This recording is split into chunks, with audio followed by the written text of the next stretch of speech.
And the only thing else I got to say is, how about them Cowboys? Yeah!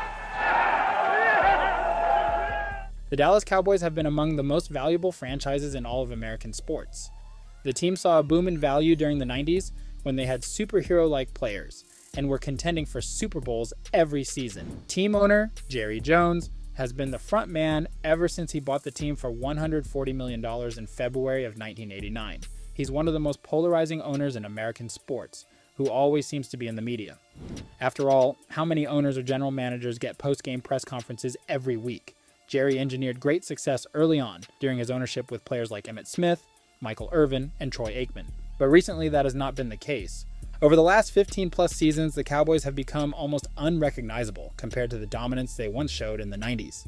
From annual Super Bowl contenders to struggling to win at least one playoff game, has Jerry Jones lost his fastball?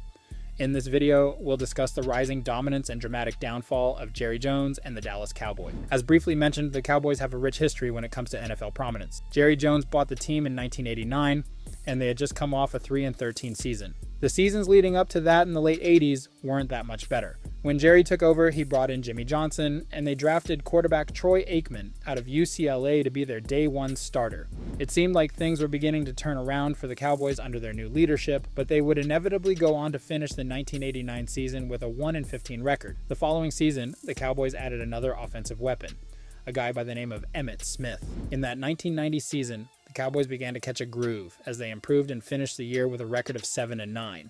Didn't make the playoffs, but still a big step in the right direction. The next season in 1991, the Cowboys got more help for their offense, from wide receiver Michael Irvin. Their three-headed monster for the next decade was now assembled. In 1991, the team began to flourish. From 1990 to 1999, the Cowboys would end up with a total win-loss record of 101-59.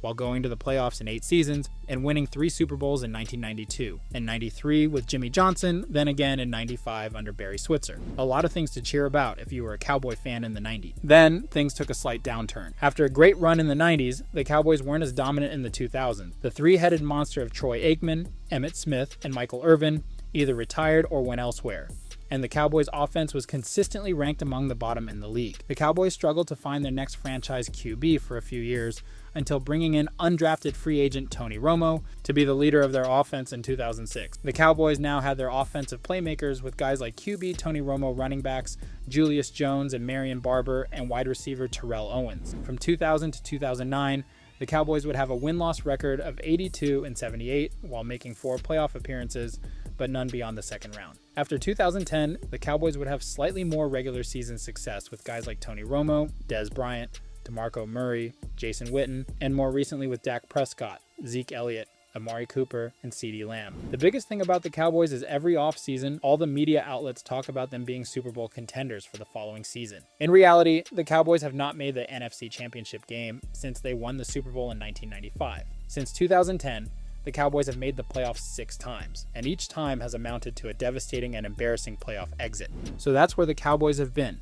But now we must take a look at the front man of the whole operation, and that's owner general manager Jerry Jones. In the NFL, most franchises have their owners, and each owner will appoint a general manager to oversee football operations and maintain the team's office structure. Not the Cowboys. As of the 2024 NFL season, the Dallas Cowboys are the only team in the NFL where the owner is also the general manager and negotiates the contracts with the players and their agents. So how has Jerry been as a general manager? When you think about the Dallas Cowboys in 2016, well, you consider a season where they had a rookie Dak Prescott and rookie Zeke Elliott, and went into the playoffs as the number 1 seed in the NFC after a 13-3 record, and lost in their first game of the playoffs against the Packers. Even though they could never piece it together in January, the Cowboys still had a strong nucleus of young players to nurture. And in 2019, when Jerry Jones decided to move on from head coach Jason Garrett after an 8-8 season, he decided to replace him with Mike McCarthy. Mike McCarthy had spent the previous 13 seasons as head coach for the Green Bay Packers and won the Super Bowl in the 2010 season.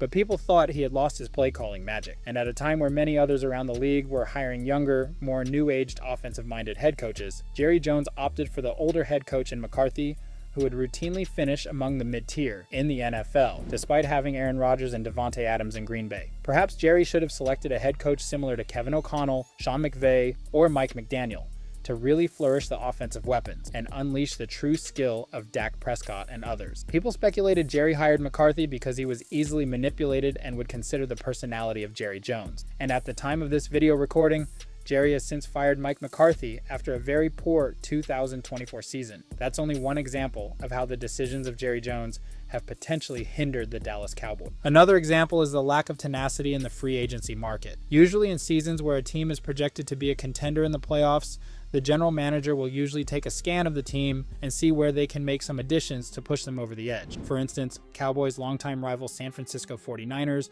made a roster move in the 2022 season to trade for star running back Christian McCaffrey during their Super Bowl run. CMC would be a giant reason for the success for the team. Even though they lost in the NFC title game that season, he would be a major key to the identity of that team. There are many other examples of general managers who act as buyers to prepare for a postseason push during the trade deadline. Jerry Jones has not done anything similar during the years where the Cowboys were primed to win the division or make a deep playoff run. Any of those Cowboy teams could have been a solid linebacker or third wide receiver away from winning more playoff games, but Jerry Jones didn't make any moves. Free agency incompetence by Jerry Jones isn't just specific to in-season acquisitions. He's also known to be silent during the offseason as well. During the 2023 NFL season, the Cowboys had a top-ranked offense in the NFL in terms of points scored and yardage. Fans thought they were one or two simple acquisitions away from being a real threat to win the Super Bowl. There were a lot of intriguing players available to sign.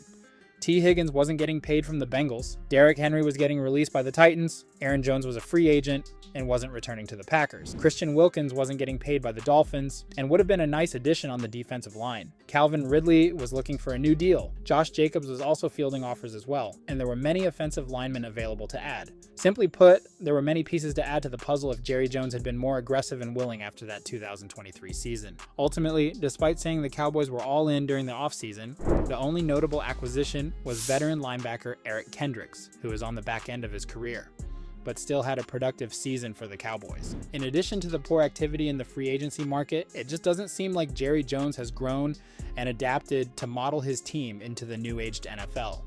His powerful personality is one that is clearly all over the media, and perhaps doesn't want to admit his initial ideas that brought his franchise success in the 90s is no longer the current way of the NFL. He definitely operates by his own tune, and it doesn't seem to blend well with the personalities of the new generation athletes, as he dragged his feet in extending guys like Dak Prescott and CD Lamb, only to extend them at the top of the market at the last minute. And it's not just Dak and CD, it's been multiple players over the years. Right now, Micah Parsons is due for an extension, so we'll see how Jerry Jones manages the emotions of that deal.